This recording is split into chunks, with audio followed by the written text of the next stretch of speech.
Starting Warframe again in 2026 is still overwhelming. Still systems on top of systems, still menus inside menus. I made a guide 6 months ago.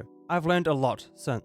So if I started Warframe again mid 2026, here are the 10 things I'd do first. I'd pick Vault and move. I wouldn't overthink the starter choice. All three work, but Vault teaches you the game while being fun. Press 2, go fast. Drop a shield, and suddenly bullets stop existing. Press 4, and the whole room falls over. He's got damage, defense, and speed in one kit. And he scales into the endgame without ever feeling weak. Honestly, even if I didn't pick him, I wouldn't stress. Pick one and go. The worst thing is sitting in the menus for an hour trying to make the perfect choice. Warframe rewards momentum. Pick, play, learn. I'd focus on the main quests. When I started, I ignored them. I just ran random missions, unlocked nodes, and had no clue what I was doing. It felt like a maze with no exit. The quests are the exit. They hand you Warframe blueprints, unlock entire systems, and actually teach you how the game works. Not through a tutorial, through playing. I treat every quest like it's the next chapter, not a side note. If I got stuck or bored, I'd take a break, but I'd never let that quest log just sit there. I'd farm every boss on the star chart for their Warframe. This is the thing I missed. I had finished a boss once, moved on, and never looked back. But every boss drops a frame. Rhino comes from Venus, Mag from Phobos, Nova from Europa. Some are incredible, some are niche, but every single one gives you mastery rank and teaches you a different way to play. You don't need to craft them immediately, but having the blueprint waiting in your foundry means you're never starting from zero when you want to try something new. I'd ignore most side content. Open worlds, syndicates, Railjack, Devuri, they're all there and they all look important, but they're not going anywhere. When I started, I spent 3 days in Cetus before I even understood what the main game was. Don't do that. The side content scales better when you're stronger, and it makes way more sense once the core systems click. I'd bookmark it mentally and come back after the main quest. You're not missing anything, it's all waiting. I'd level every weapon and Warframe to 30 before selling it. Mastery rank is account-wide progress, and every piece of gear you sell at level 12 is MR you'll have to grind back later. I made this mistake constantly. I'd craft a weapon, use it for maybe like 2 missions, then decide I don't like it and sell it. Then months later, I needed that MR. Just finish leveling the weapon. It takes a few hours with a good squad. Then sell it, free up the slot, and move on.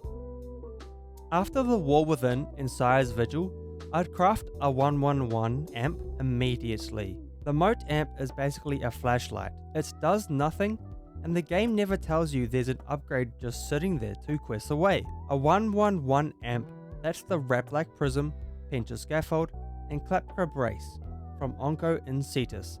It's the cheapest, fastest upgrade that actually lets you fight sentients and do operator content without wanting to uninstall. Don't sleep on this. The Mote Amp is the first thing I'd replace.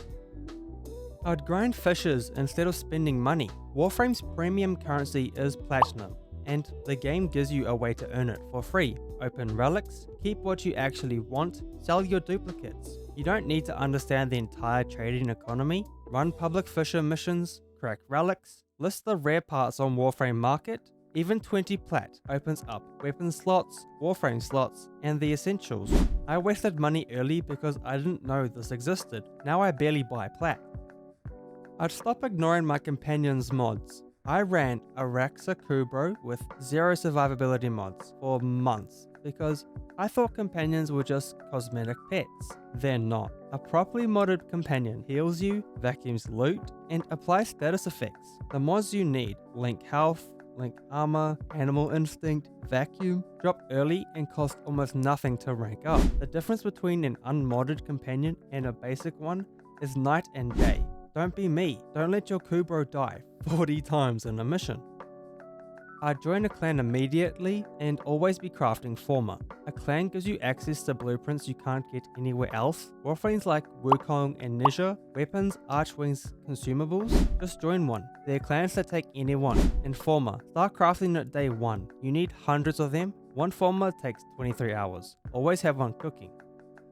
After completing the Heart of Deimos quest, I'd farm Necramech resources while they're fresh and unlock the Helminth segment. The game hands you these systems and then completely goes silent. If you finish Deimos and walk away, you'll come back months later with 0 resources and a multi-day grind ahead of you. Just farm it while the nodes are fresh. And the Helminth, I crafted mine at MR14 when it's unlocked at MR8.